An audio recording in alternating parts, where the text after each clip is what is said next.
Last episode में हमने देखा था शैंटियान और उसकी गैंग ने ब्रदर गू के साथ गद्दारी की थी। उन्होंने ब्रदर गू पर पीछे से हमला कर दिया था और उसे बुरी तरह से घायल कर दिया था। But at the end coin बीच में आ जाता है और वो ब्रदर गू को शैंटियान और उसकी गैंग से बचा लेता है। अब आगे ब्रदर गू को लेकर कॉइन वहाँ से काफ़ी दूर आ जाता है और उसे एक जगह पर रख देता है। ब्रदर गू कॉइन से कहता है, आखिर तुमने मुझे क्यों बचाया? तो इस पर कॉइन कहता है, मैं नॉर्मली तो किसी को बचाता नहीं हूँ। तो फिर ब्रदर गू पूछता है, क्या तुम्हें भी मेरा वो स्केटबर्ड रैंक का हथौड़ा चाहिए? तो इस पर कॉइन मुस्कुराते हुए कहता है, नहीं, मुझे वो नहीं चाहिए, लेकिन मैंने तुम्हारी जान बचाई है तो उसके बदले में तुम्हें मुझे कुछ ना कुछ तो देना ही होगा। ये सुनकर ब्रदर गू सोच में पड़ जाता है एंड फाइनली वो एक डिसीजन लेता है। वो अपने पास से 2 म्यूटेंट रैंक की बीस्ट सोल निकालता है और उन्हें कॉइन को देते हुए कहता है, देखो अभी के लिए मैं तुम्हें 2 म्यूटेंट रैंक की बीस्ट सोल दे रहा हूँ। इनमें से एक मेरी जान बचाने के लिए है तो दूसरी मुझे सेफली बेस तक ले जाने के लिए। और हाँ, तुम मेरे दुश्मन के दुश्मन हो, इसलिए आज से हम दोनों दोस्त हैं।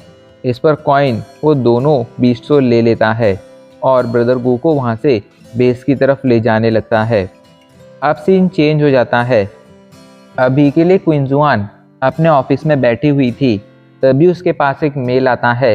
उस मेल को पढ़ने के बाद क्विंजुआन जल्दी से मैनली को अपने पास बुलाती है और उससे कहती है कि तुम जल्द से जल्द हानशैन से कांटेक्ट करो और उससे कहो कि मैं उससे मिलना चाहती हूँ। इंपीरियल स्टील इंडस्ट्री उसे अपना स्पोक्स पर्सन बनाना चाहती है और मैं चाहती हूँ कि वो इंपीरियल स्टील इंडस्ट्री के इस ऑफ़र को एक्सेप्ट कर ले, क्योंकि इससे उसका काफ़ी ज़्यादा फ़ायदा होगा। क्विंजुआन की बात सुनकर यांगली चौंक जाती है। वो इंपीरियल स्टील इंडस्ट्री के बारे में काफ़ी अच्छी तरह से जानती थी। ये रोका प्लैनेट पर मौजूद ह्यूमन यूनियन की टॉप 3 इंडस्ट्रीज़ में से एक थी एंड काफ़ी पावरफुल वॉर मशीन्स और वेपन्स मैन्युफैक्चर करती थी। इनका स्पोक्स पर्सन बनना हर एक इंसान के लिए बहुत ही ज़्यादा रिस्पेक्टफुल बात होती थी, खास करके उन लोगों के लिए जो मिलिट्री में होते थे। यांगली को भरोसा नहीं हो रहा था कि हानशेन जैसे नॉर्मल इंसान के लिए उन लोगों ने ऐसा ऑफ़र भेजा है, लेकिन जो सच था वो सच था। वो हानशेन से कांटेक्ट करती है और हानशेन को क्विंजुआन से मिलने के लिए बुला लेती है। जब हानशेन क्विंजुआन से मिलने आता है तो क्विंजुआन उसे इंपीरियल स्टील इंडस्ट्री के इस ऑफ़र के बारे में बताती है, लेकिन उस ऑफ़र को सुनकर हानशेन कहता है, मुझे फालतू में किसी भी तरह की मुसीबत में नहीं पड़ना है, इस वजह से क्या मैं इस ऑफ़र को रिजेक्ट कर सकता हूँ? वैसे भी भला मुझे क्यों इस ऑफ़र को एक्सेप्ट करना चाहिए? ये सुनकर यांगली को गुस्सा आ जाता है और वो गुस्से में कहती है, तुम्हारे जैसा बंदा इन लोगों का स्पोक्स पर्सन बनने के लायक नहीं है, फिर भी ये लोग तुम्हें इतना अच्छा ऑफ़र दे रहे हैं एंड फिर भी तुम उसे मना कर रहे हो। आखिर क्या तुम अकल के अंधे हो? जहाँ यांगली भड़की हुई थी, वहीं क्विंजुआन अभी भी काफ़ी ज़्यादा शांत थी। वो हानशेन से कहती है, हानशेन, अभी के लिए मैं तुमसे पूछ नहीं रही हूँ कि क्या तुम इस ऑफ़र को एक्सेप्ट करोगे या नहीं, बल्कि मैं तुम्हें ऑर्डर दे रही हूँ कि तुम्हें इस ऑफ़र को एक्सेप्ट करना है। अगर तुम इस ऑफ़र को एक्सेप्ट कर इंपीरियल स्टील इंडस्ट्री के स्पोक्स पर्सन बन गए तो इससे हमारी स्पेशल टीम की काफ़ी ज़्यादा पब्लिसिटी होगी, साथ ही साथ तुम्हें भी काफ़ी अच्छे रिवॉर्ड्स मिलेंगे। ये बात सुनकर हानशेन सोच में पड़ जाता है। वो क्विंजुआन का ऑर्डर टाल नहीं सकता था। क्विंजुआन ने हमेशा से ही उसकी मदद की थी, इसलिए अब वो इस ऑफ़र से, मतलब इंपीरियल स्टील इंडस्ट्री के ऑफ़र से पीछे नहीं हट सकता था। लेकिन वो इतने आसानी से हाँ भी नहीं कहने वाला था। वो थोड़ी देर तक सोचता है और क्विंजुआन को अपनी कुछ शर्तें बताता है। क्विंजुआन एक के बाद एक उसकी सभी शर्तें मान लेती है। हानशेन ने अभी के लिए जो सबसे इम्पोर्टेंट शर्त रखी थी वो ये थी कि हानशेन अभी के लिए अपनी सिल्वर किलर में एक वेपन सिस्टम इंस्टॉल करवाना चाहता था। सिल्वर किलर काफ़ी ज़्यादा अच्छी थी, लेकिन उसके अंदर कोई इनबिल्ट वेपन सिस्टम नहीं था। इस वजह से एक यूज़र को उससे कॉम्बैट करने में काफ़ी ज़्यादा प्रॉब्लम्स फेस करनी पड़ सकती थी। इसी वजह से हानशेन ने ऐसी रिक्वेस्ट की थी। हानशेन की इस रिक्वेस्ट पर क्विंजुआन भी तुरंत मान जाती है। क्विंजुआन से थोड़ा और बात करने के बाद हानशन वहाँ से टेलीपोर्ट होकर ब्लैक हॉक मिलिट्री स्कूल लौट आता है। अगले दिन आज यहाँ पर हानशन प्रोफेसर यैन के मार्शल आर्ट लेक्चर्स अटेंड करने आया था। उसके साथ उसके सभी रूममेट्स भी थे। हानशन को वहाँ देखकर हानशन के कुछ फैंस उसकी तारीफ करने लगते हैं और उससे रिक्वेस्ट करते हैं कि हानशन उन्हें भी वॉर मशीन्स किस तरह यूज़ की जाती हैं ये सिखाए। उन लोगों ने हानशन को एक नया नाम भी दे दिया था, जो था लॉर्ड। प्रोफेसर यैन आज की क्लासेस में दो चोजेंस को बुलाने वाले थे। इन चोजन में से एक था टैंगजेन, जिसे हानशन अच्छी तरह से पहचानता था। अगर आप लोग भूल गए होंगे तो मैं आपको याद दिलाता हूँ, ये वही टैंगजेन है जो असल में लिनफेंग एक्स का दोस्त है। साथ ही साथ डेमन वर्ल्ड में हुई चोजन कॉन्टेस्ट में सेकंड प्लेस भी इसी ने हासिल की है। हानशन को ये काफ़ी अच्छी तरह से जानता है, क्योंकि पास्ट में हानशन ने इसकी डोंगमो के साथ होने वाली फाइट की प्रैक्टिस में काफ़ी ज़्यादा मदद की थी। अभी के लिए यहाँ पर टैंगजेन के साथ साथ एक और इंसान आने वाला था, जो चोजन कॉन्टेस्ट में 6th पोजीशन पे आया था। इस बंदे का नाम यूमिंग है। ये वैसे तो काफ़ी ज़्यादा पावरफुल है, लेकिन ये चाहकर भी टैंगजेन को नहीं हरा सकता है। उल्टा टैंगजेन ने ही कई बार इसको हराया है। सभी लोग आज काफ़ी ज़्यादा एक्साइटेड थे, क्योंकि आज दो स्टार्स उनके लिए मार्शल आर्ट डेमोन्स्ट्रेट करने वाले थे। थोड़ी ही देर बाद प्रोफेसर यैन, टैंगजेन और यूमिंग के साथ वहाँ पर आ जाते हैं और सभी को अपना इंट्रोडक्शन देते हैं। यूमिंग और टैंगजेन को वो लोग पहले से ही पहचानते थे, इसलिए वैसे तो उन्हें इंट्रोडक्शन की कोई ज़रूरत नहीं थी, फिर भी फॉर्मेलिटी के लिए उन लोगों ने इंट्रोडक्शन दिया था। प्रोफेसर यैन कहते हैं, मार्शल आर्ट का रियल यूज़ असल में ह्यूमंस की पावर को बढ़ाना, साथ ही साथ उनके माइंड को और ज़्यादा बेहतर करना है। इसी का डिमॉन्स्ट्रेशन हम आज करने वाले हैं। इसका डिमॉन्स्ट्रेशन करने के लिए हम यहाँ पर आज ब्लैक एंड वाइट बॉक्सिंग की फ़ाइट रखेंगे। ब्लैक एंड वाइट बॉक्सिंग का नाम सुनकर सभी लोग काफ़ी ज़्यादा एक्साइटेड हो जाते हैं। Black and white boxing martial art का ही एक टाइप था, जो एक तरह की पंच फाइट थी। Black and white boxing martial art में दो तरह की फिस्ट होती थी, जिनमें से पहली थी ब्लैक फिस्ट। ब्लैक फिस्ट पूरी तरह से यंग एनर्जी पर बेस्ड थी, वहीं दूसरी थी वाइट फिस्ट, जो असल में यिन एनर्जी पर बेस्ड थी। ब्लैक एंड वाइट बॉक्सिंग की फाइट में दोनों अपोनेंट आमने सामने खड़े हो जाया करते थे। ऐसे में एक अपोनेंट अटैक करता था तो दूसरा अपोनेंट डिफेंस करता था। अटैकर एक के बाद एक डिफेंस वाले बंदे के ऊपर पंच मारता था एंड डिफेंस वाले बंदे को यह पहचानना होता था कि सामने वाला पंच ब्लैक फिस्ट है या वाइट फिस्ट। अगर वो ब्लैक फिस्ट हुआ करती थी तो सामने वाले को उसे डॉज करना होता था, और अगर वो वाइट फिस्ट हुआ करती थी तो सामने वाले को अपनी जगह पर सीधा खड़े रहकर बस अपना हाथ आगे कर कर उसे अपनी जगह पर रोकना होता था।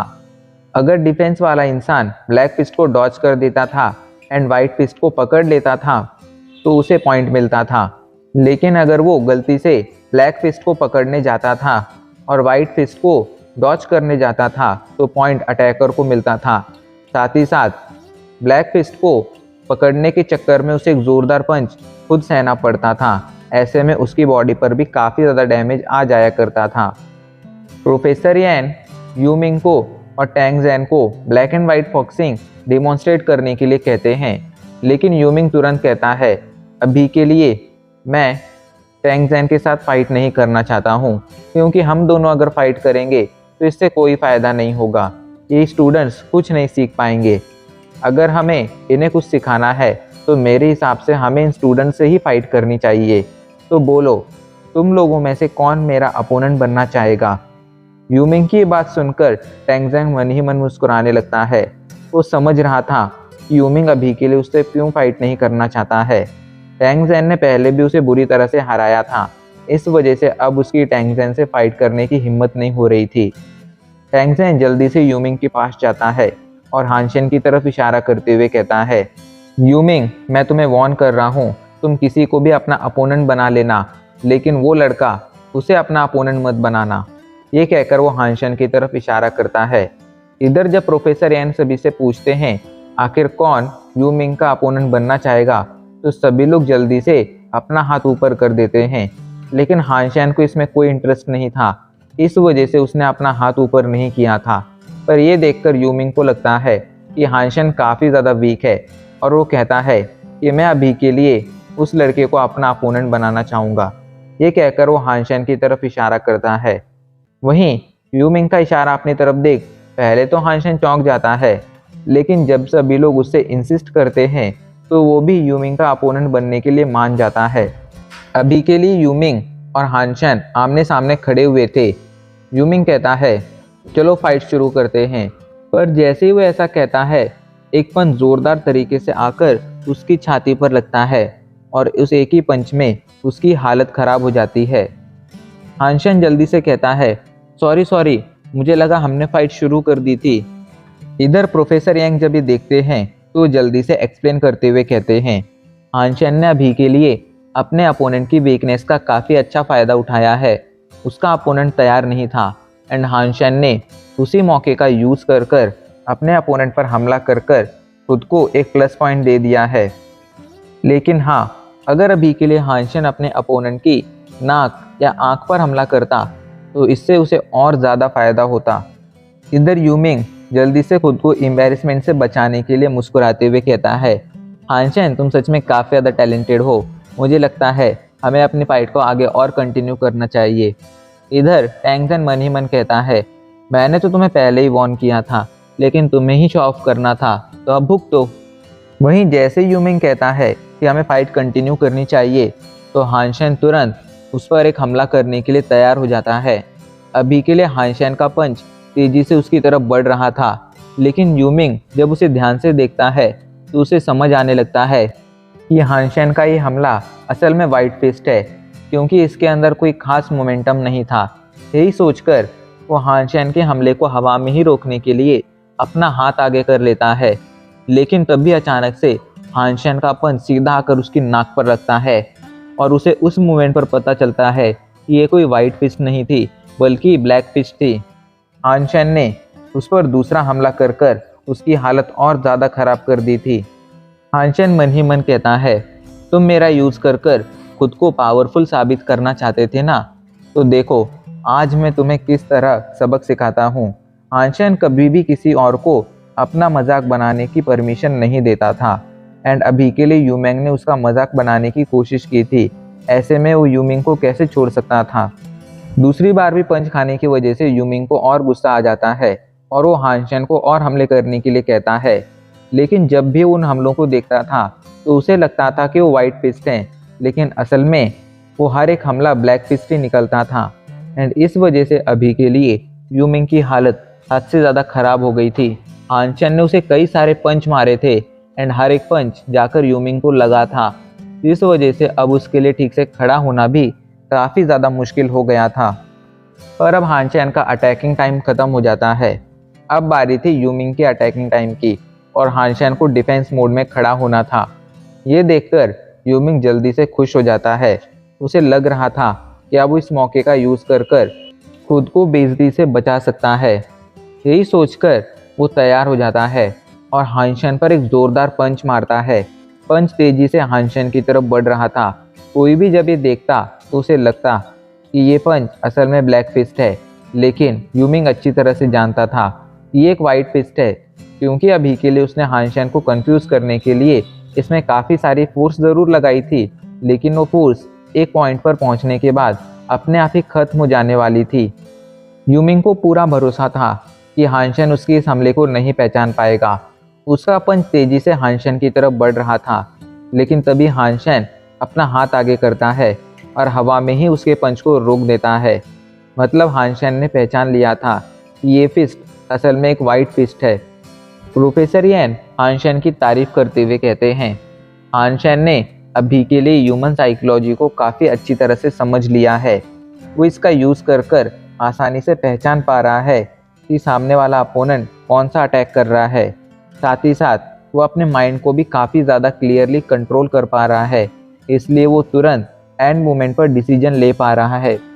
इधर टैंगजन मन ही मन कहता है यूमिंग तुम मुझे ही नहीं हरा सकते हो, तो आखिर तुम हानशन को कैसे हराओगे। हानशन ने तो मुझे हरा रखा है, ऐसे में जब तुम मुझे ही नहीं हरा पाए हो तो तुम्हारा हानशन को हराना तो लगभग नामुमकिन है। यूमिंग और हानशन का ये मुकाबला अगले काफ़ी देर तक जारी रहता है एंड हर एक मुकाबले में हानशन ही जीता था एंड यूमिंग की हालत अब बद से बदतर हो गई थी। बेचारी की बॉडी से कहाँ से खून निकल रहा था ये उसे खुद को समझ नहीं आ रहा था एंड साथ ही साथ उसकी आज जो बेइज्जती हुई थी उसे वो कभी नहीं भुला सकता था। बेचारा यहाँ पर शो ऑफ करने आया था लेकिन यहाँ पर तो बेचारे की इज्जत ही चली गई थी। हानशन की इस जीत से सभी स्टूडेंट्स काफ़ी ज़्यादा खुश थे। उनके लॉर्ड ने चोजेन को हरा दिया था एंड ये कोई छोटी बात नहीं थी। अब सीन चेंज हो जाता है और हमें कैफेटेरिया का सीन दिखाया जाता है जहाँ पर अभी के लिए लिली और यानरेन लंच कर रही थी। लिली कहती है, यानरेन क्या तुमने वो वीडियो देखा है? तो यानरेन कहती है, कौन सा वीडियो? तो लिली एक्सप्लेन करते हुए कहती है, असल में अब से कुछ घंटों पहले हमारे ब्लैक हॉक मिलिट्री स्कूल में 2 चोजन आए थे। उन चोजन में एक था टैंगजेन और दूसरा था यूमिंग। यूमिंग ने black and white boxing demonstrate करने के लिए एक बंदे को चुना था एंड पता है उसने किसको चुना था? हमारे लॉर्ड को। एंड लॉर्ड के साथ उसने जब black and white boxing demonstrate की तो यूमिंग एक भी पॉइंट हासिल नहीं कर पाया। उल्टा हमारे लॉर्ड ने उसे पीट कर उसकी हालत बद से बदतर कर दी। ये सुनकर अभी के लिए यानरेन कोई खास एक्सप्रेशन नहीं देती है। असल में टीसिंग इंसिडेंट के बाद हानशन उससे दोबारा नहीं मिला था। ऐसे में उसे अब ऐसा लगने लगा था कि हानशन बस उसके साथ टाइम पास कर रहा था। इस वजह से वो हानशन से काफ़ी ज़्यादा नाराज़ थी। अभी वो दोनों लंच कर ही रही थी तभी वहाँ पर हानशन अपने दोस्तों के साथ लंच करने आ जाता है। हानशन को वहाँ देखकर सभी स्टूडेंट उससे बात करने के लिए आने लगते हैं। काफ़ी सारे लोग तो उससे टिप्स भी मांग रहे थे लेकिन हानशन अभी के लिए सभी को इग्नोर करते हुए सीधा यानरेन के पास जाता है और यानरेन की दोस्त से कहता है, क्या हम लोग अभी के लिए यहाँ पर बैठ सकते हैं? हानशन को वहाँ पर देखकर यानरेन की दोस्त चौंक जाती है पर वो जल्दी से मुस्कुराते हुए कहती है, हाँ क्यों नहीं, बिल्कुल तुम लोग यहाँ पर ज़रूर बैठ सकते हो। इधर जब सभी स्टूडेंट्स देखते हैं कि हानशन सीधा जाकर यानरेन और लिली के पास बैठ रहा है तो उन्हें लगने लगता है कि हानशन और यानरेन के बीच ज़रूर कुछ चल रहा है। इधर लिली कहती है, लॉर्ड मैंने तुम्हारे बारे में काफ़ी कुछ सुना है। वैसे मैं लिली हूँ, मैं बैटलशिप कमांड डिपार्टमेंट से हूँ और ये मेरी बेस्ट फ्रेंड यानरेन है। इसे तो तुम जानते ही होगे, यह हमारे ब्लैक हॉक मिलिट्री स्कूल की टॉप ब्यूटी है। तो इस पर हानशन मुस्कुराते हुए कहता है, मैं हानशन हूँ एंड मैं आर्चरी डिपार्टमेंट से हूँ एंड हाँ मैं यानरेन को भला कैसे नहीं जानता हूँगा, आखिर मैं उसका बॉयफ्रेंड जो हूँ। ये सुनकर लिली चौंक जाती है और चौंक कर कहती है, तुम यानरेन के बॉयफ्रेंड हो? आखिर मैं ये कैसे नहीं जानती हूँ। इधर यानरेन जो अभी तक जूस पी रही थी हानशन की बात सुनकर उसका सारा का सारा जूस उसके मुंह से बाहर आ जाता है।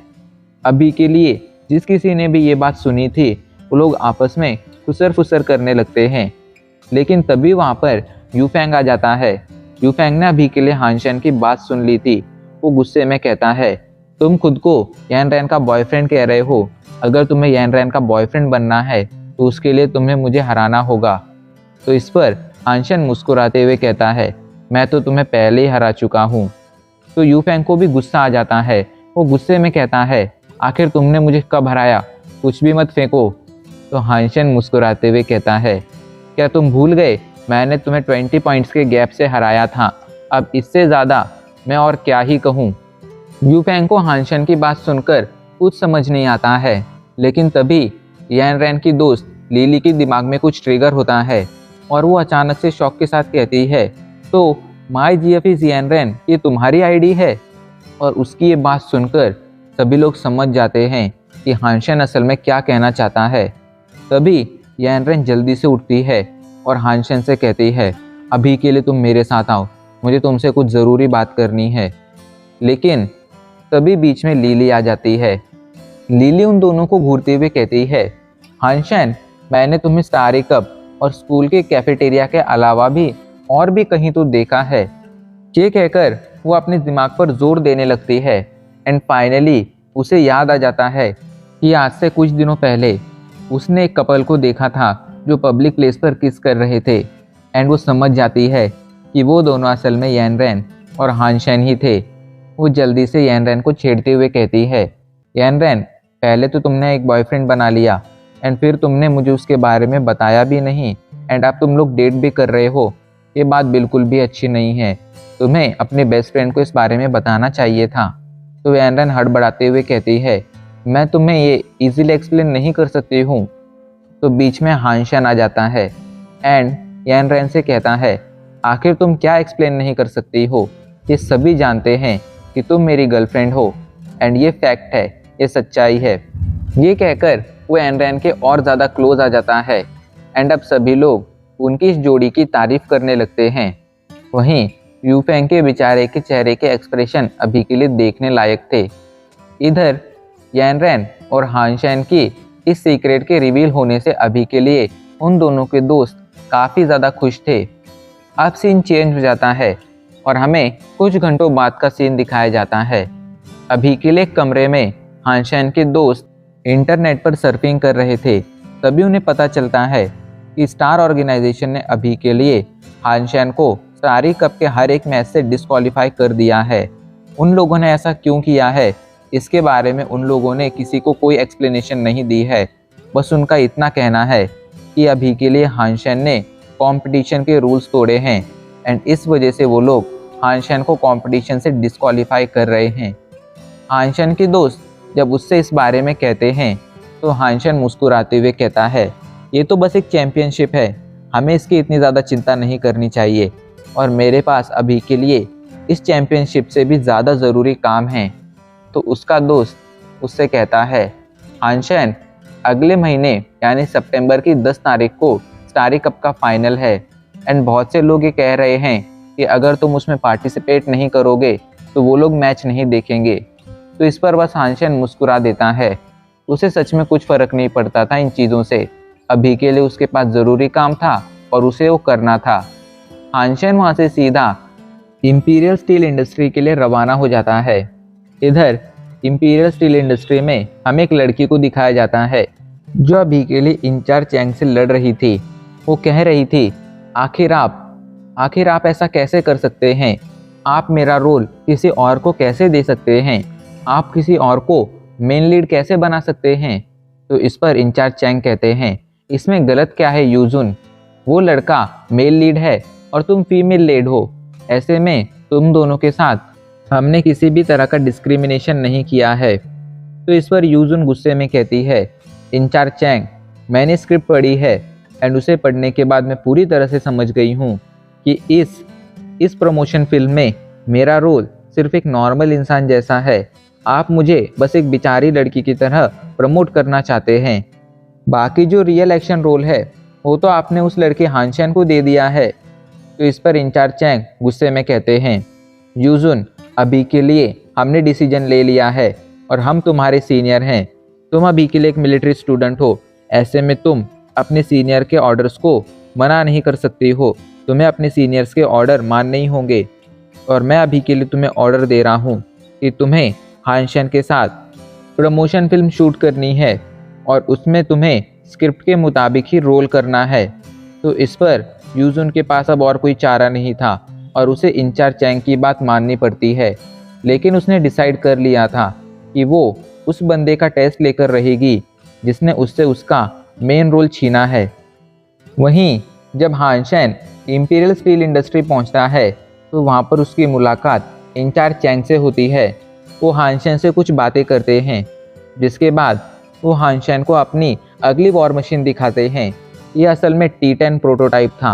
हानशेन को इसका ही प्रमोशन करना था। हानशेन जल्दी से उस ब्रीफ केस को खोलता है। एक लिक्विड बाहर आता है जो हानशेन की पूरी बॉडी को कवर कर लेता है और कुछ ही पलों में हानशेन की बॉडी के ऊपर एक वॉर मशीन आ जाती है। इंचार्ज चैंग हानशेन को उसे ट्राई करने के लिए कहते हैं। हानशेन भी मान जाता है और उसके साथ प्रैक्टिस करने लगता है। काफ़ी देर तक प्रैक्टिस करने के बाद हानशेन इतना तो समझ जाता है कि ये वॉर मशीन असल में T9 प्रोटोटाइप जितनी अच्छी नहीं है, क्योंकि T9 प्रोटोटाइप एक कॉम्बैट टाइप की वॉर मशीन है, पर ये जो वॉर मशीन है वो सिविल यूज़ के लिए है। इसमें काफ़ी सारे फीचर्स तो हैं लेकिन कॉम्बैट में ये कुछ ज़्यादा अच्छी नहीं है एंड किसी खास काम की नहीं है। पर हाँ, अगर सिविल यूज़ के लिए देखा जाए तो इससे अच्छी कोई दूसरी वॉर मशीन हो नहीं सकती है। हानशेन अभी के लिए T10 प्रोटोटाइप के साथ प्रैक्टिस कर ही रहा था, तभी अचानक से वहाँ पर एक दूसरी वॉर मशीन आ जाती है जो हानशेन पर हमला करने लगती है। अचानक से हुए इस हमले से हानशेन चौंक जाता है। उसे नहीं पता था कि आखिर सामने वाला कौन है और उस पर हमले क्यों कर रहा है। इधर इंचार्ज चैंग जो दूर से ये सब मॉनिटर कर रहे थे, जब वो उस वॉर मशीन को देखते हैं तो वो समझ जाते हैं कि हमला करने वाली वॉर मशीन ज़रूर यूजुन की है। यूजुन एक काफ़ी अच्छी फैमिली से बिलोंग करती थी। उसकी फैमिली एक मिलिट्री फैमिली ही थी। ऐसे में वो बचपन से ही वॉर मशीन्स यूज़ करते आई थी। इस वजह से अभी के लिए उन लोगों को हानशेन की चिंता होने लगती है। लेकिन वो लोग चाहकर भी अभी के लिए जाकर हानशेन को नहीं बचा सकते थे, क्योंकि हानशेन को बचाने के लिए अब काफ़ी ज़्यादा देर हो चुकी थी। अब जो भी था उसे हानशेन ही हैंडल कर सकता था। यूजुन अपनी तलवार से हानशेन पर हमला करती है, लेकिन ये देखकर हानशेन जल्दी से अपनी तलवार को एक अलग डायरेक्शन में घुमाता है और उससे यूजुन की तलवार को डिस्ट्रॉय कर देता है। यूजुन जल्दी से मुड़ती है और हानशेन पर हमला करने आती है, लेकिन हानशेन जल्दी से नीचे झुकता है और यूजुन की वॉर मशीन पर एक जोरदार किक मारता है। उसकी किक सीधा जाकर वॉर मशीन को लगती है और उसकी यानी यूजुन की वॉर मशीन हानशेन की किक की वजह से कई कदम दूर चली जाती है एंड सीधा जाकर सामने वाली दीवार से टकरा जाती है। यूजुन दोबारा से फाइट करने जाने लगती है, लेकिन तभी हानशेन पीछे से आकर उस पर अपनी तलवार रखकर कहता है, तुम हार चुके हो, अब जल्दी से बाहर आओ और मुझे दिखाओ आखिर तुम कौन हो और मुझ पर हमला क्यों कर रहे हो। हानशेन की बात सुनकर यूजुन जल्दी से अपनी वॉर मशीन से बाहर आ जाती है। इधर जहां इंचार्ज चैंग इस मुकाबले को देख रहे थे, उनकी आंखें अभी के लिए खुली की खुली रह गई थीं। उन्हें नहीं लगा था कि हानशेन इतने आसानी से यूजुन को हरा देगा। इधर जब हानशेन यूजुन को देखता है तो उसे तुरंत पहचान जाता है, क्योंकि हानशेन ने यूजुन को पहले भी देखा था। असल में यूजुन ने डेमन वर्ल्ड में हुए चोजन कॉन्टेस्ट में 4th प्लेस हासिल की थी। इस वजह से हानशेन उसे अभी के लिए पहचान पाया था। इधर यूजुन जल्दी से हानशेन के पास आकर कहती है, क्या तुम ही वो अनइवॉल्व्ड इंसान हानशेन हो? तो इस पर हानशेन अपना सिर हिला देता है। यूजुन गुस्से में पूछती है, आखिर तुम वॉर मशीन्स के कंट्रोल में इतने ज़्यादा माहिर कैसे बने? आखिर तुम किस तरह प्रैक्टिस करते हो? तो इस पर हानशेन अजीब तरह से कहता है, मैं किस तरह से प्रैक्टिस करता हूँ? असल में मैं तो नॉर्मल ही प्रैक्टिस करता हूँ। मैं इसलिए इसमें इतना ज़्यादा अच्छा हूँ क्योंकि मैंने प्रैक्टिस कर करके काफ़ी ज़्यादा एक्सपीरियंस हासिल किया है। वो एक कहावत नहीं है कि सक्सेसफुल बनने के लिए हमें 99% टैलेंट और 1% हार्डवर्क की ज़रूरत होती है। मेरे साथ भी वैसा ही केस है। तो इस पर यूजुन कहती है, क्या तुम ये कहना चाहते हो कि हमें 99% हार्डवर्क और 1% टैलेंट की ज़रूरत होती है? तो इस पर हानशेन हंसते हुए कहता है, हाँ तुम सही कह रही हो, वो गलती से मैंने इस कहावत को रिवर्स में बोल दिया था। यूजुन उसे देखती है और कहती है, मुझे उम्मीद है प्रमोशन फिल्म में हम अच्छी तरह से कोऑपरेट कर पाएंगे। ये कहकर यूजुन वहाँ से चली जाती है। इधर हानशेन मन ही मन कहता है, क्या मुझे इसके साथ शूटिंग करनी है? भाई अब मैं तो मुसीबत में पड़ चुका हूँ। इतनी खतरनाक लड़की के साथ शूटिंग करने में मेरी तो हालत ख़राब होने वाली है। अगले दिन से ही उनकी शूटिंग शुरू हो जाती है। अभी के लिए यूजुन काफ़ी अच्छी तरह से कोऑपरेट कर रही थी, क्योंकि वो समझ गई थी कि हानशेन उससे काफ़ी ज़्यादा बेहतर है। इस वजह से अब वो किसी तरह के नखरे नहीं दिखा रही थी। वैसे भी वो एक मिलिट्री फैमिली से बिलोंग करती थी। ऐसे में वो नॉर्मल लड़कियों की तरह कोई नखरे नहीं दिखाती थी। बस बात इतनी सी थी कि जब उसे पता चला था कि हानशेन को उसका मेन रोल दे दिया गया है, तब उसे थोड़ा गुस्सा आ गया था। इसलिए इमोशन में बहकर उसने हानशेन पर हमला कर दिया था। लेकिन अब सब कुछ शॉर्ट हो चुका था। इधर इंचार्ज चैंग ने हानशेन के रिक्वेस्ट के मुताबिक उसकी वॉर मशीन में अभी के लिए वेपन सिस्टम भी इंस्टॉल कर दिया था। ये देखकर हानशेन अभी के लिए काफ़ी ज़्यादा खुश था। उसने और यूजुन ने अभी के लिए इंचार्ज चैंग से रिक्वेस्ट भी की थी कि वो लोग मतलब इंचार्ज चैंग उसकी वॉर मशीन पर और यूजुन की वॉर मशीन पर कुछ खास तरह के पैटर्न्स ऐड कर दें। इस पर इंचार्ज चैंग मान भी गए थे। हानशेन ने अपनी वॉर मशीन पर ब्लू कलर के पैटर्न्स ऐड कराए थे, तो वहीं यूजुन ने अपनी वॉर मशीन पर रेड कलर के पैटर्न्स ऐड कराए थे। लेकिन ये पैटर्न्स सिर्फ उन दोनों की वॉर मशीन्स पर ही थे। बाकी जितने भी वॉर मशीन्स होने वाली थी वो सभी सिल्वर कलर में ही होने वाली थी। अभी के लिए इन दोनों वॉर मशीन की एक खासियत भी थी कि इनके ऊपर इंपीरियल स्टील का लोगो भी था। ऐसे में हानशेन और यूजिन इन दोनों वॉर मशीन की लाइफ टाइम फ्री सर्विस करा सकते थे, एंड ये फैसिलिटी सिर्फ उन दोनों को ही मिली थी। बाकी सभी को सर्विस के लिए हर बार पे करना पड़ता। हानशेन अभी के लिए काफ़ी ज़्यादा खुश था। उसे इस शूटिंग की वजह से काफ़ी ज़्यादा फायदा हुआ था, पर जब उसे याद आता है कि उसने यानरैन को इस शूटिंग के बारे में नहीं बताया है, और जब यानरैन को पता चलेगा इस शूटिंग के बारे में तो वो किस तरह बिहेव करेगी, तो बेचारे की हालत ख़राब हो जाती है। सब कुछ काफ़ी अच्छा चल रहा था, बस हानशेन को इस बात की चिंता थी कि कहीं जब यानरैन को इस एडवर्टाइजमेंट के बारे में पता चले तो वो नाराज़ ना हो जाए, क्योंकि हानशेन ने यानरैन को अभी के लिए इस एडवर्टाइजमेंट के बारे में कुछ नहीं बताया था। समय बीतता जाता है और सितंबर की 10 तारीख आ जाती है। आज के दिन इंपीरियल स्टील इंडस्ट्री के नए प्रोडक्ट यानी सिल्वर किलर का प्रमोशन था। अभी के लिए पूरा का पूरा हॉल रिपोर्टर्स और लोगों से खचाखच भरा हुआ था। सभी लोग जानना चाहते थे कि आखिर इंपीरियल स्टील इंडस्ट्री ने इस बार कौन सा नया प्रोडक्ट मैन्युफैक्चर किया है। कुछ ही पलों में वहाँ पर स्टेज पर होस्ट आ जाते हैं जो सभी को अपने नए प्रोडक्ट के बारे में बताते हैं, एंड फिर एडवर्टाइजमेंट शुरू कर देते हैं। एडवर्टाइजमेंट की स्टार्टिंग में हमें एक लड़की को दिखाया जाता है जो अभी के लिए स्कूल में बैठी हुई थी एंड वहाँ पर एक बुक पढ़ रही थी। तभी अचानक से वहाँ पर कहीं से एक शुरा आ जाता है जो उस लड़की पर और बाकी के स्टूडेंट्स पर हमला करने लगता है। वो बेचारी लड़की जो कोई और नहीं बल्कि यूजुन थी, उसे लगने लगता है कि वो बहुत जल्द मरने वाली है। पर तभी अचानक से वहाँ पर कहीं से एक ब्रीफकेस आता है, एंड जैसे ही वो खुलता है उसके अंदर से एक लिक्विड बाहर आता है जो एक लड़के की पूरी बॉडी को कवर कर लेता है। ये लड़का कोई और नहीं हानशेन था। जैसे वो लिक्विड उस लड़के की बॉडी को कवर करता है तो एक वॉर मशीन में बदल जाता है। अभी के लिए सभी के सामने सिल्वर किलर थी। सिल्वर किलर को देखकर सभी ने उसे पहचान लिया था, क्योंकि सभी ने उसे पहले भी स्टारी कप में देखा था। अब उन्हें समझ आ रहा था कि सिल्वर किलर असल में इंपीरियल स्टील इंडस्ट्री का एक प्रोडक्ट है। हानशेन जल्दी से एक तलवार उठाता है और अपनी उस तलवार से जाकर उस शुरा से फाइट करने लगता है। अपने एक ही हमले में हानशेन उस शुरा के 2 टुकड़े कर देता है। हानशेन ने यूजुन की यानी उस बेचारी लड़की की जान बचा ली थी।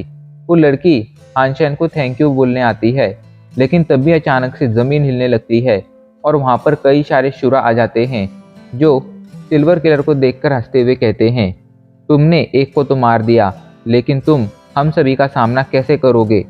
तो इस पर सिल्वर किलर हंसने लगता है और हंसते हुए कहता है, तुम्हें किसने कहा मैं यहाँ पर अकेला हूँ। और अचानक से वहाँ पर कई सारे सिल्वर किलर आ जाते हैं एंड सभी के सभी सिल्वर किलर एक साथ मिलकर शुराज से फाइट करने लगते हैं एंड अगले कुछ ही मिनट्स में उस सभी के सभी शुराज को मार देते हैं। एंड फाइनली एड की एंडिंग में हमें एक लाइन दिखाई पड़ती है, इंपीरियल स्टील इंडस्ट्री का नया प्रोडक्ट सिल्वर किलर तैयार है इंसानियत की रक्षा करने के लिए। इसी लाइन के साथ वो एडवर्टाइजमेंट खत्म हो जाता है। जिसने भी एडवर्टाइजमेंट देखा था वो सभी लोग काफ़ी ज़्यादा एक्साइटेड थे एंड सभी के सभी सिल्वर किलर परचेस करना चाहते थे, लेकिन होस्ट कहते हैं सिल्वर किलर एक लिमिटेड एडिशन है, ऐसे में इसकी अनलिमिटेड सप्लाई नहीं है। जो भी पहले आएगा उसे सिल्वर किलर मिल जाएगा एंड बाकियों को सिल्वर किलर का सिर्फ सपना देखना पड़ेगा। उनकी बात सुनकर सभी लोग इंटरनेट पर जल्दी से सिल्वर किलर के लिए अप्लाई करना शुरू कर देते हैं। अभी के लिए उस ऐड की वजह से हानशेन पूरी कंट्री में वायरल हो गया था। सभी लोग उसे पहचानने लगे थे। इधर जब हानशेन की आंट ये देखती है तो हान हाउ को इस बारे में बताती है एंड बेचारा हान हाउ मन ही मन कहता है, आखिर इस हानशेन ने किया क्या है। पहले वो क्वींसवान के ग्रुप का मेंबर बन गया, फिर वो ब्लैक हॉक मिलिट्री स्कूल का एक स्टूडेंट बन गया एंड अब तो उसने यूजुन के साथ एक एडवर्टाइजमेंट भी शूट कर लिया है। वो वक्त के साथ और ज़्यादा पैसे वाला होता जा रहा है एंड मेरी हालत वक्त के साथ और ज़्यादा खस्ता होती जा रही है। उसे अपनी हालत पर दया आ रही थी, लेकिन वो हानशन के साथ कुछ कर भी नहीं सकता था। इधर ब्लैक हॉक मिलिट्री स्कूल में अभी के लिए सभी लोग उसी एड के बारे में बातें कर रहे थे, पर कुछ लोग ये भी कह रहे थे कि ये तो हमारी यैनरेन का बॉयफ्रेंड हानशन है ना, तो आखिर में वो यूजुन के साथ एड क्यों शूट कर रहा है? क्या उन दोनों के बीच कुछ चल रहा है? जरूर उसने यैनरेन को चीट किया होगा। अभी के लिए उन सभी की बातें सुन सुनकर यैनरेन को भी गुस्सा आने लगा था। उसने डिसाइड किया था कि जब वो हानशन से दोबारा मिलेगी तो वो हानशन को अच्छा सबक सिखाएगी, क्योंकि हानशन ने उसे इस एडवर्टाइजमेंट के बारे में कुछ बताया नहीं था, जो बिल्कुल भी अच्छी बात नहीं थी। अगले दिन जब हानशन उससे मिलता है तो यैनरेन गुस्से में कहती है, ओ बिजी इंसान, तो आखिर आपको टाइम मिल ही गया मुझसे मिलने का। वैसे अब तो आप बहुत ही बड़ी स्टार बन गए हैं ना, अब आप काफ़ी ज़्यादा पॉपुलर हो चुके हैं ना, इसलिए काफ़ी लड़कियां आपकी दीवानी होगी, इसलिए आपको मेरी कोई ज़रूरत नहीं है। ये सुनकर हानशन उसे मनाते हुए कहता है, अरे नाराज़ क्यों होती हो, मैंने तो बस एक शूटिंग की है, और वो भी खुद की मर्जी से नहीं, बल्कि ये तो एक मिशन था, इसलिए मुझे ऐसा करना पड़ा। बाकी तुम्हारे अलावा मैं किसी और को पसंद भी कर सकता हूँ क्या? तो इस पर यैनरेन गुस्से में कहती है, क्या तुम्हें ऐसा लगता है कि मैं पागल हूँ जो दोबारा से तुम्हारी चिकनी चुपड़ी बातों में आ जाऊंगी? अभी मुझे तुम्हारे साथ ब्रेकअप करना है। ये सुनकर हानशन जल्दी से उसे किस कर लेता है और उसे शांत कराते हुए कहता है, पहले मेरी बात तो सुनो। देखो, अगर तुम्हें यह एडवर्टाइजमेंट पसंद नहीं आया है तो मैं प्रॉमिस करता हूँ कि मैं फ्यूचर में दोबारा से इंपीरियल स्टील इंडस्ट्री के साथ कोई भी कॉलैब नहीं करूँगा, उनके लिए काम नहीं करूँगा। हानशन की बात सुनकर फाइनली यैनरेन शांत हो जाती है। इधर अगले दिन हानशन अभी के लिए क्विंजुआन के ऑफिस में था। क्विंजुआन उससे पूछती है, आखिर तुम इंपीरियल स्टील इंडस्ट्री के साथ फ्यूचर कॉपरेशन क्यों नहीं करना चाहते हो? क्या तुम्हें उनके रिवॉर्ड्स पसंद नहीं आए हैं? तो इस पर हानशन कहता है, उनके रिवॉर्ड्स काफ़ी अच्छे हैं एंड अभी के लिए उस ऐड की वजह से मैं काफ़ी ज़्यादा पॉपुलर भी हो चुका हूँ, लेकिन अगर मैं उनके साथ फ्यूचर कॉपरेशन करूँगा तो मैं काफ़ी ज़्यादा बिजी हो जाऊँगा। इस दरमियान मैं चाहकर भी अपने जीन पॉइंट्स नहीं बढ़ा पाऊँगा एंड ऐसा होना मेरे लिए बिल्कुल भी अच्छा नहीं होगा, क्योंकि ऐसा होने की वजह से मैं काफ़ी ज़्यादा पीछे रह जाऊँगा। इसलिए मैंने अभी के लिए डिसाइड किया है कि मैं उनके साथ फ्यूचर कॉपरेशन नहीं करना चाहता हूँ। लीडर, प्लीज़ आप उन्हें इस बारे में एक्सप्लेन कर देना। क्विंजुआन हानशन की बात समझ रही थी, इसलिए वो कहती है, ठीक है, मैं उन्हें इस बारे में एक्सप्लेन कर दूंगी। वैसे तुम ये बताओ, तुम्हारा फ्यूचर प्लान क्या है? तो हानशन कहता है, अभी के लिए मैंग मैंग के जो जीन पॉइंट्स हैं वो कंप्लीट नहीं हुए हैं। उसके प्रिमिटिव जीन पॉइंट्स तो कंप्लीट हो गए हैं, लेकिन म्यूटेंट जीन पॉइंट्स अभी भी बचे हैं। इसलिए मैंने डिसाइड किया है कि अगले दिन मैं उसके साथ डेविल डेजर्ट जाऊंगा और जल्द से जल्द उसके म्यूटेंट जीन पॉइंट्स कंप्लीट करने की कोशिश करूंगा, ताकि मेरा वो टास्क कंप्लीट हो सके। उसकी बात सुनकर क्विंजुआन अपना सिर हिला देती है। अगले दिन हमें हानशन को दिखाया जाता है, जो अभी के लिए मैंग मैंग के साथ डेविल डेजर्ट आया हुआ था। मैंग मैंग कहती है, सीनियर, आपके साथ यहाँ आने पर मुझे काफ़ी ज़्यादा सेफ फील हो रहा है। तो इस पर हानशन उससे पूछता है, तुम मुझसे भी पहले कुछ लोगों के साथ यहाँ पर आई हो, तो अभी के लिए तुम्हारी कंडीशन कैसी है और उन लोगों ने तुम्हारा कैसा ख्याल रखा? तो इस पर मैंग मैंग कहती है, उन लोगों ने मेरे लिए काफ़ी सारे प्रिमिटिव रैंक के बीस्ट मारे थे। इस वजह से मेरे प्रिमिटिव जीन पॉइंट्स कंप्लीट हो चुके हैं, लेकिन अभी भी मेरे म्यूटेंट जीन पॉइंट्स कंप्लीट होने बाकी हैं, इसलिए हमें उस पर फोकस करना चाहिए। तो हानशन भी अपना सिर हिला देता है। वो लोग आगे बढ़ ही रहे थे, तभी अचानक से आसमान में कहीं से कई सारे काले पंखों वाले बीस्ट आ जाते हैं, जो काफ़ी ज़्यादा मात्रा में वहाँ पर आए थे। इतने सारे बीस्ट को वहाँ देखकर पहले तो वो दोनों चौंक जाते हैं, लेकिन बाद में उनकी हैरानी और ज़्यादा बढ़ जाती है, क्योंकि ये बीस्ट काफ़ी देर से उनका पीछा कर रहे थे, लेकिन एक बीस्ट ने भी नीचे आकर उन पर हमला नहीं किया था। ऐसे में आखिर वो करना क्या चाहते थे, इसका इन दोनों को कोई अंदाज़ा नहीं था। लेकिन फिर हानशन सोचते हुए कहता है, शायद वो लोग हम पर हमला नहीं करना चाहते हैं, बस हम पर नज़र रख रहे हैं। ये सोचकर हानशन जल्दी से अपनी सवारी को दौड़ाना शुरू कर देता है और वो और मैंग मैंग और ज़्यादा आगे जाने लगते हैं। वो जानना चाहते थे आखिर ये बीस्ट उन पर नज़र क्यों रख रहे हैं। थोड़ा ही आगे जाने पर उन्हें दो लोग दिखते हैं, जो अभी के लिए कई सारे काले पंखों वाले बीस्टों से फाइट कर रहे थे, लेकिन दो लोग होने के बावजूद वो दोनों आसानी से एक के बाद एक कई सारे काले पंखों वाले बीस्ट को मारते जा रहे थे।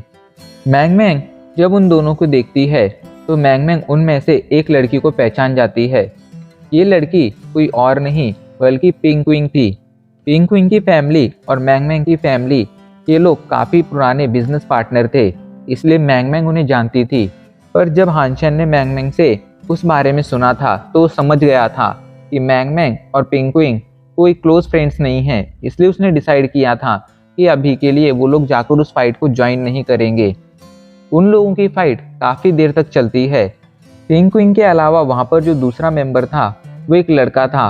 उसके पास उड़ने के लिए पंख थे, साथ ही साथ उसके पास 2 साइडेड ब्लेड भी थे। कुछ ही पलों में पिंकविंग और वो लड़का जिसका नाम वैंगडोंग था, वो दोनों साथ मिलकर कई सारे काले पंखों वाले बीस्ट को मार देते हैं। अभी के लिए उनकी पावर साफ साफ दिखाई पड़ रही थी। मैंग मैंग को लग रहा था कि वैंगडोंग पिंकविंग से ज़्यादा पावरफुल है, लेकिन हानशन कहता है मेरी ऑब्जर्वेशन ये कह रही है कि पिंकविंग वैंगडोंग से कई गुना ज़्यादा पावरफुल और शातिर दिमाग की है। फाइट खत्म होने के बाद पिंकविंग, जिसने पहले ही हानशन और मैंग मैंग को वहाँ पर देख लिया था, वो जल्दी से उन दोनों के पास आती है। पिंकविंग को देखकर मैंग मैंग कहती है, सिस्टर मैंग मैंग, मुझे लगा कि अगर हम लोग आपकी मदद करने आएंगे तो आपको ऐसा लगेगा कि हम लोग आपके बीच चुरा रहे हैं, इसलिए हमने आपकी मदद नहीं की। उसके लिए हमें माफ़ कर देना। वैसे ये हैं हानशन, ये मेरी सीनियर हैं एंड साथ ही साथ मेरे प्रोटेक्टर भी हैं। ये काफ़ी ज़्यादा पावरफुल हैं। अभी के लिए मैंग मैंग ने जिस तरह से हानशन का इंट्रोडक्शन दिया था, उसे सुनकर पिंकविंग ये समझ गई थी कि हानशन ज़रूर कोई ख़ास इंसान है। और जब वो हानशन को ध्यान से देखती है तो चौंक जाती है। उसने हानशन को पहचान लिया था। वो कहती है, अरे तुम तो वही हो ना जो ब्लैक हॉक मिलिट्री स्कूल का स्टूडेंट है और जिसने अभी रिसेंटली इंपीरियल स्टील इंडस्ट्री के साथ एक एड शूट किया था। मुझे नहीं लगा था कि तुम इतने ज़्यादा पावरफुल होगे। मैंग मैंग पिंकविंग से कहती है, पिंकविंग आखिर तुम यहाँ पर क्या कर रही हो? तुम तो फेथ बेस से हो ना?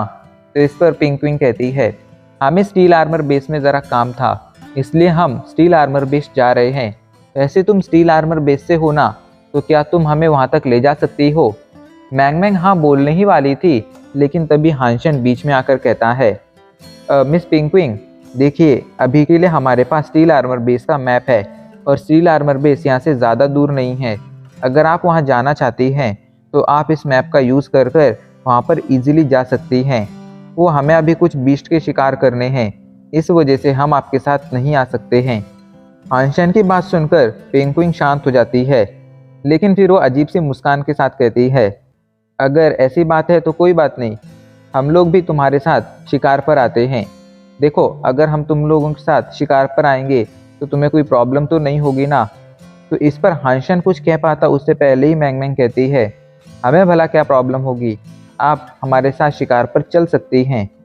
हानशन अब आगे कुछ नहीं कहता है और वो चारों साथ में आगे बढ़ने लगते हैं। रास्ते में पिंकविंग हानशन से हंसते हुए कहती है, हानशन, मैंने सुना है तुम आर्चरी में काफ़ी ज़्यादा अच्छे हो, साथ ही साथ वॉर मशीन में भी काफ़ी ज़्यादा अच्छे हो, तो क्या तुम मार्शल आर्ट में भी अच्छे हो? तो इस पर हानशन कहता है, मैं कुछ ज़्यादा अच्छा तो नहीं हूँ, लेकिन हाँ तुम कह सकती हो मैं एवरेज हूँ। और इससे पहले कि हानशन या पिंकविंग आगे कुछ कह पाते, बीच में वैंगडोंग आ जाता है और बीच में आकर कहता है, हाँ तुम एवरेज ही होगे एंड जहाँ तक मुझे पता है अभी के लिए ब्लैक हॉक मिलिट्री स्कूल का बेस्ट मार्शल आर्ट स्टूडेंट यांग शाओ है। वो काफ़ी ज़्यादा पॉपुलर है एंड काफ़ी ज़्यादा अच्छा है मार्शल आर्ट्स में। हानशन अच्छी तरह से समझ रहा था कि ज़रूर पिंकविंग उसके बारे में और इन्फो निकालना चाहती है, इस वजह से वो हानशन से ज़्यादा बात करने की कोशिश कर रही है। लेकिन अच्छी बात यह थी कि वैंगडोंग पिंकविंग के सामने शेखी बगाड़ने के लिए बीच में आकर उन दोनों की कन्वर्सेशन को डिस्टर्ब कर देता था। ऐसे में पिंकविंग चाहकर भी हानशन के बारे में ज़्यादा कुछ नहीं जान पा रही थी। वो लोग आगे बढ़ ही रहे थे, तभी अचानक से हानशन एक जगह पर रुक जाता है और सामने देखते हुए कहता है, अब हमें और आगे नहीं बढ़ना चाहिए। मैंग मैंग, मेरी बात मानो, चलो जल्दी यहाँ से, अभी के लिए यहाँ पर रुकना सेफ नहीं है। ये कहकर हानशन वहाँ से जाने लगता है। वैंगडोंग आसमान में देखते हुए कहता है, वहाँ पर तो अभी के लिए बहुत ही कम बीस्ट हैं, हमें इतने से बीस्ट से डरने की क्या ज़रूरत है? लेकिन हानशेन सिचुएशन को समझ गया था। इधर पिंगक्विंग ने भी भांप लिया था कि हानशेन कोई नॉर्मल इंसान नहीं है, इसलिए वो हानशेन की बात मान लेती है और मैंग मैंग और हानशेन के साथ वहाँ से जाने लगती है। पिंगक्विंग को भी जाता देख वैंग डोंग भी उनके साथ रिटर्न जाने लगता है। वो लोग अभी कुछ ही दूर आगे बढ़े थे, तभी अचानक से पूरा का पूरा आसमान काला हो जाता है। अभी दिन का समय था, लेकिन फिर भी आसमान से सूरज गायब हो गया था एंड आसमान में काला अंधेरा छा गया था। और इसकी वजह थी वो काले पंखों वाले बीस्ट। आसमान में हजारों की संख्या में अभी के लिए काले पंखों वाले बीस्ट थे, जिन्होंने पूरे आसमान को घेर रखा था। आसमान में अभी के लिए इतने सारे काले पंखों वाले बीस्ट थे जिन्हें गिना भी नहीं जा सकता था। तभी उन सभी की नजरें उन काले पंखों वाले बीस्टों के बीच में पड़ती हैं और उनकी सांसें फूलने लगती हैं, क्योंकि उनके बीच में एक स्केर्ड रैंक का काले पंखों वाला बीस्ट भी था, जो इन सभी बीस्टों का किंग था। हानशेन तुरंत समझ जाता है कि खतरा बहुत बड़ा है। इस वजह से वो सभी को अपनी स्पीड बढ़ाकर यहाँ से भागने के लिए कहता है, लेकिन पिंगक्विंग के सामने शो ऑफ करने के लिए वैंग डोंग जल्दी से अपने पंख निकालता है और अपने हाथों में अपने वो दोनों ब्लेड्स पकड़कर उस स्केर्ड रैंक के किंग से फाइट करने जाने लगता है। पिंगक्विंग उसे पहले तो रोकती है, लेकिन फिर बाद में वो भी उसे रोकना बंद कर देती है, क्योंकि उसे लिटरली फर्क नहीं पड़ता था कि वैंग डोंग जिंदा रहता है या मर जाता है। काले पंखों वाले बीस्ट तेजी से उनके करीब आते जा रहे थे, इस वजह से अब उनके लिए भागना और ज़्यादा मुश्किल होता जा रहा था। हानशेन और पिंगक्विंग दोनों अपने पास मौजूद बो से लगातार एरो शूट कर उन काले पंखों वाले बीस्ट को खुद से दूर भगाते जा रहे थे, लेकिन इसका ज़्यादा फायदा नहीं हो रहा था। वो लोग तेजी से भागते रहते हैं, लेकिन काफ़ी आगे भागने के बाद वो लोग एक चोटी पर आ जाते हैं। यहाँ से वो और ज़्यादा आगे नहीं भाग सकते थे, इसलिए अब उन तीनों को वहीं पर रुकना पड़ता है। ये देखकर हानशेन जल्दी से अपने पास से एक बड़ी सी स्वॉर्ड निकालता है। ये वही स्वॉर्ड थी जो उसे ब्रदर गू से मिली थी उसकी जान बचाने के बदले में। हानशेन उस स्वॉर्ड से एक के बाद एक काले पंखों वाले बीस्टों को मारना शुरू कर देता है। उसकी रिस्पॉन्सिबिलिटी थी मैंग मैंग की रक्षा करना। ऐसे में वो किसी भी हालत में अपनी रिस्पॉन्सिबिलिटी पूरी करने वाला था। पिंगक्विंग भी अपने खंजर निकालकर एक के बाद एक काले पंखों वाले बीस्टों को मारती जा रही थी। वहीं इधर वैंग डोंग, जो उन काले पंखों वाले बीस्ट के किंग को मारने गया था, उसे कई सारे काले पंखों वाले बीस्टों ने घेर लिया था और फिर उन लोगों ने उसे चबाना शुरू कर दिया था। तभी अचानक से आसमान से एक लाश नीचे गिरती है, जिसकी सिर्फ बॉडी थी, जिसका सर नहीं था। जब हानशेन, पिंगक्विंग और मैंग मैंग उस लाश को देखते हैं तो चौंक जाते हैं, क्योंकि वो लाश किसी और की नहीं वैंग डोंग की थी एंड वैंग डोंग का सर अभी के लिए उस स्केर्ड रैंक के काले पंखों वाले बीस्टों के किंग के हाथों में था। अभी के लिए ये नज़ारा देखकर उन लोगों की सांसें फूलने लगी थी। वो लोग काफ़ी ज़्यादा डर चुके थे। उनकी लड़ाई की वजह से अभी के लिए ग्राउंड पर कई सारे काले पंखों वाले बीस्टों की लाशें पड़ी थी, जिस वजह से उनके लिए लड़ना मुश्किल होता जा रहा था। ये देखकर हानशेन जल्दी से अपने गोल्डन सैंडवॉर्म को निकालता है एंड वो गोल्डन सैंडवॉर्म एक के बाद एक सभी काले पंखों वाले बीस्टों को खाना शुरू कर देता है, जिससे वो ग्राउंड साफ होने लगता है। जितने काले पंखों वाले बीस्टों को मारते जा रहे थे, आसमान में उतने ही बीस्ट बढ़ते जा रहे थे। ये देखकर हानशेन थोड़ा सोचता है और जल्दी से मैंग मैंग के पास जाकर उसे अपना क्रिस्टल चींटियों वाला कवच पहना देता है। अभी के लिए वो मैंग मैंग से कहता है, मैंग मैंग, एक स्केर्ड रैंक का आर्मर है जो तुम्हारी रक्षा करेगा। अभी के लिए तुम यहाँ से जाओ और मेरी चिंता मत करना, मैं पीछे रुककर इन बीस्टों को संभाल लूँगा। हानशेन के सेक्शन ने अभी के लिए पिंगक्विंग को चौंका दिया था। उसे लगता है हानशेन बेवकूफ़ी कर रहा है, क्योंकि ऐसी खतरनाक सिचुएशन में उसे अपना आर्मर किसी और को देने के बजाय खुद पहनना चाहिए था। लेकिन अभी के लिए वो हानशेन से कुछ नहीं कहती है और मैंग मैंग के साथ वहाँ से जाने लगती है। इधर हानशेन जल्दी से खुद को फेरी क्वीन में बदलता है और अभी के लिए अपने हाथों में खंजरों को पकड़कर तेजी से उस स्केर्ड रैंक के किंग की तरफ बढ़ने लगता है। उसने डिसाइड कर लिया था कि उस किंग को मारकर रहेगा, लेकिन रास्ते में कई सारे काले पंखों वाले बीस्ट थे जो उसका रास्ता रोक रहे थे। तो हानशेन उन्हें एक के बाद एक मारने लगता है एंड कुछ ही पलों में वो उन काले पंखों वाले बीस्टों के किंग के पास पहुंच जाता है एंड उससे फाइट करने लगता है। हानशेन के पास जो खंजर थे वो म्यूटेंट रैंक की बीस्ट सोल थी। ऐसे में उनसे एक स्केर्डबर्ड रैंक के क्रिएचर को मारना बिल्कुल भी आसान नहीं होने वाला था। लेकिन हानशेन अभी के लिए वो स्टंट मार्शल आर्ट टेक्निक का यूज कर रहा था। इस वजह से अभी के लिए वो उसका डटकर सामना कर पा रहा था। इधर मैंग मैंग और पिंगुइंग तेजी से वहां से दूर जाते रहते हैं। उन्हें अभी के लिए हानशेन की चिंता तो हो रही थी, लेकिन मैंग मैंग को हानशेन पर पूरा भरोसा था। मैंग मैंग का हानशेन पर इतना ज़्यादा भरोसा देखकर पिंगुइंग चौंक गई थी। वो अच्छी तरह से जानती थी कि मैंग मैंग किसी पर भी इजीली भरोसा नहीं करती है, फिर भी वो हानशेन पर भरोसा कर रही थी। मतलब इस बंदे में ज़रूर तो कुछ खास बात है। वो दोनों वहाँ से भागते हुए काफ़ी दूर आ जाती हैं। इधर जब हानशेन देखता है कि मैंग मैंग और पिंगुइंग वहाँ से काफ़ी ज़्यादा दूर चली गई हैं, तो जल्दी से खुद को अपने स्केर्डबर्ड रैंक के आर्मर में कवर कर लेता है। ये उसका गोल्डन आर्मर था, मतलब उसने खुद को अभी के लिए कॉइन में बदल लिया था। पेरिक्विन बीस्ट सोल के काफ़ी सारे एडवांटेज थे, लेकिन उसका एक डिसएडवांटेज था कि जब हानशेन उसका यूज़ करता था तब हानशेन अपनी बॉडी के ऊपर कोई दूसरा आर्मर नहीं पहन सकता था।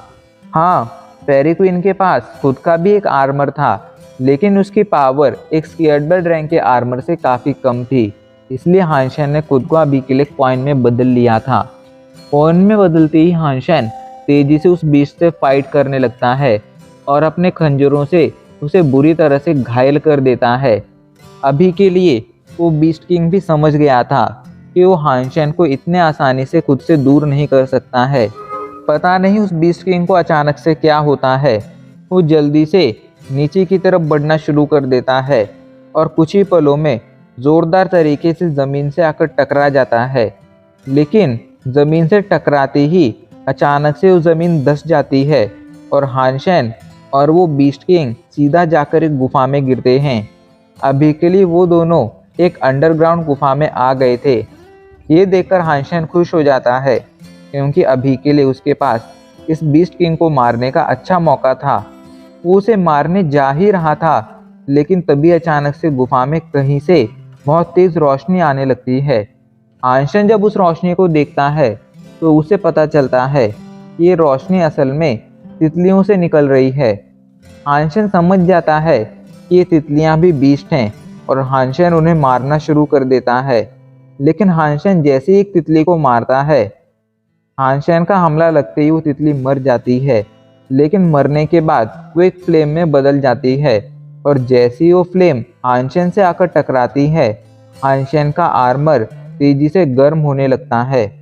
मतलब इन तितलियों को मारने पर हानशेन के आर्मर पर भी चोट आ सकती थी, क्योंकि मरने के बाद ये बहुत ही खतरनाक फ्लेम में बदल जाया करती थी।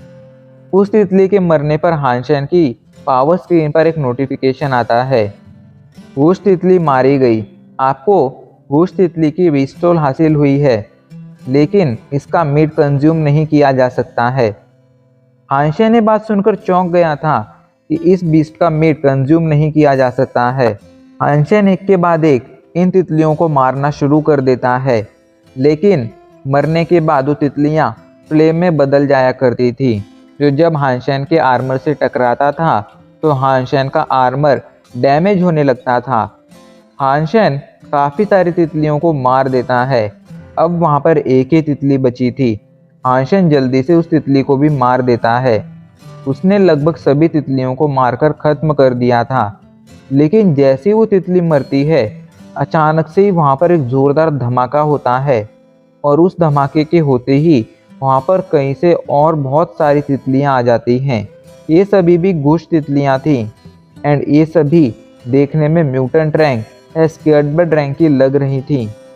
इधर जब वो बीस्ट किंग ये देखता है तो तुरंत वही मौजूद एक नदी में छलांग लगा देता है और वहाँ से भागने लगता है।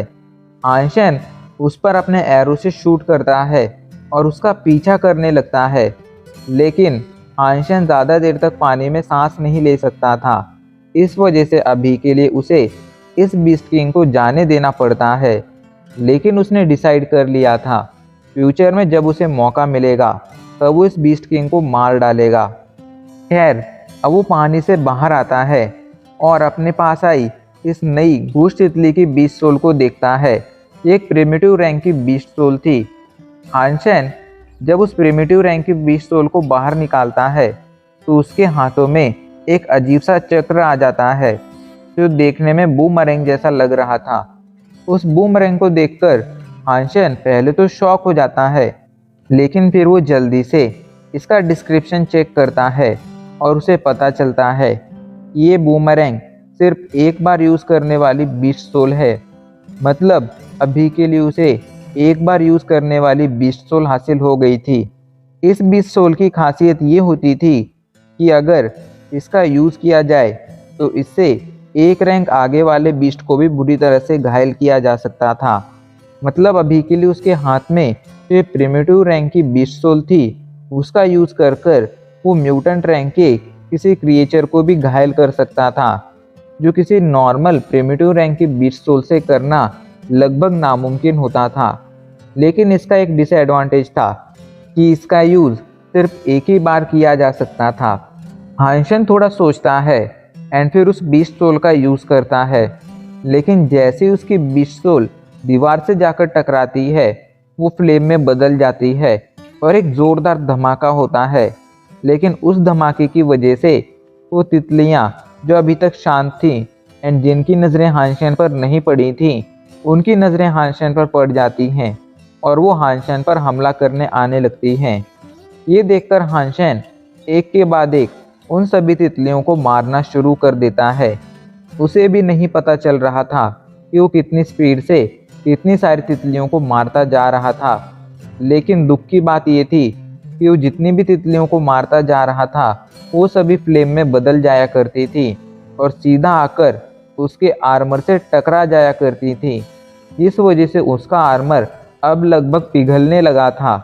उसका टेम्परेचर बहुत ज़्यादा बढ़ चुका था। हानशेन फिर भी नहीं रुकता है एंड एक के बाद एक उन तितलियों को मारना शुरू कर देता है। लेकिन तभी अचानक से हानशेन की नज़रें एक अजीब सी तितली पर पड़ती हैं और वो तुरंत समझ जाता है एक स्केटबर्ड रैंक की तितली है। हानशेन उस पर हमला करता है एंड कुछ ही पलों में उसे मार देता है। लेकिन मरते ही जब वो फ्लेम में बदलती है तो वो फ्लेम सीधा हानशेन की तरफ बढ़ती है एंड जैसे वो हानशेन के आर्मर से टकराती है हानशेन का आर्मर तेजी से पिघलने लगता है। अभी के लिए उस फ्लेम की वजह से हानशेन का बहुत सारा आर्मर पिघल गया था। अगर हानशेन इसे जल्द से जल्द रिपेयर नहीं करता तो वो अपना एक गोल्डन आर्मर खो देता। मतलब वो अपनी कॉइन की पहचान खो देता एंड इतना बड़ा लॉस हानशेन कभी भी हैंडल नहीं कर सकता था। वो जल्दी से अपने इस आर्मर को रिपेयर करने का डिसाइड करता है एंड वहाँ से सीधा नदी में चला जाता है। आज इन तितलियों की शिकार की वजह से उसका आर्मर तो डैमेज हो गया था, वो घायल भी हो गया था, लेकिन उसका फ़ायदा भी उतना ही हुआ था। उसे एक बार यूज़ करने वाली बीस्ट सोल मिल गई थी जो हासिल करना बहुत ही ज़्यादा मुश्किल हुआ करता था। काले पंखों वाले उस बीस्ट किंग को लगा था कि यहाँ पर लाकर वो हानशेन का लॉस कराएगा, लेकिन उसने तो हानशेन का फ़ायदा करा दिया था। काफ़ी दिनों तक रेस्ट करने के बाद जब हानशेन थोड़ा रिकवर हो जाता है तो उस गुफा से बाहर आता है और वहाँ से सीधा स्टील आर्मर बेस आकर वहाँ से सीधा ब्लैक हॉक मिलिट्री स्कूल के लिए टेलीपोर्ट हो जाता है। ब्लैक हॉक मिलिट्री स्कूल आकर वो कुछ दिन रेस्ट करता है एंड फाइनली जब वो पूरी तरह से रिकवर हो जाता है तो फिर वो अपना नॉर्मल रूटीन दोबारा से शुरू कर देता है। आज अभी के लिए क्लास में बैठा हुआ था। उसके हाथ में एक अजीब सा बूमरैंग था। अगर हम उसे ध्यान से देखें तो हमें पता चल रहा था कि ये बिल्कुल वैसा ही बूमरैंग था जैसा वो घूस तितली वाला बूमरैंग हुआ करता था। लेकिन ये बूमरैंग कोई बीस्ट सोल नहीं थी, बल्कि एक एलॉय वेपन था। असल में हानशेन ने उस जेड स्टील वाले लोहार से अपने लिए ये बूमरैंग बनाया था ताकि हानशेन इसकी प्रैक्टिस कर कर इसमें माहिर बन सके एंड वक्त आने पर घूस तितलियों वाले बूमरैंग का यूज़ कर कर खुद को और ज़्यादा पावरफुल बना सके एंड अपने अपोनेंट्स को जगह पर मार सके। हानशेन बूमरैंग की प्रैक्टिस कर ही रहा था, तभी वहाँ पर एक बंदा आता है जो हानशेन से कहता है, भाई हानशेन, क्या हम थोड़ी बात कर सकते हैं? तो हानशेन कहता है, हाँ क्यों नहीं। इस पर वो बंदा बताता है, मैं मार्शल आर्ट डिपार्टमेंट से जू क्वीन हूँ। अभी के लिए एक कंपटीशन होने वाला है एंड उसमें हमने black and white boxing category के लिए अप्लाई कर दिया है। उस कैटेगरी में हमारे पास 4 प्लेयर हैं, लेकिन हमें एक और प्लेयर की ज़रूरत है, तो क्या तुम हमें उस कंपटीशन के लिए ज्वाइन कर सकते हो? हानशेन पहले तो मना कर देता है, लेकिन जब वो बंदा हानशेन को बताता है कि उनका अपोनेंट सेंड्रे मिलिट्री स्कूल है, जिसने पिछले 3 सालों से लगातार ब्लैक हॉक मिलिट्री स्कूल को ब्लैक एंड वाइट बॉक्सिंग में हराया है एंड वो लोग ब्लैक हॉक मिलिट्री स्कूल को हमेशा नीचा दिखाते हैं, तो उसके काफ़ी रिक्वेस्ट करने पर हानशेन कंपटीशन ज्वाइन करने के लिए मान जाता है।